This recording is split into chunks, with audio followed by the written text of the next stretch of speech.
Hi friends, ఈరోజైతే మేము ఈ చేపలైతే ఆటాడుకుని అయితే రావడం అయితే జరిగింది ఫ్రెండ్స్. చూడండి, వీటినైతే మేము కాల్చి కూర వండుదాం అనుకుంటున్నాం ఫ్రెండ్స్.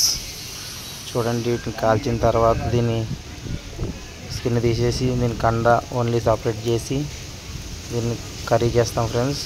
ఇదైతే చాలా బాగుంటుంది ఫ్రెండ్స్. అలా వండితే దాంట్లో కొబ్బరి కూడా వేసి వండితే ఇంకా చాలా బాగుంటుంది ఫ్రెండ్స్. చూడండి మేము ఎలా కాలుస్తున్నాము. అలాగే చివరి వరకు చూసి మన ఛానల్ని సబ్స్క్రైబ్ చేసుకోండి ఫ్రెండ్స్. అలా ఒక లైక్ కూడా కొట్టండి.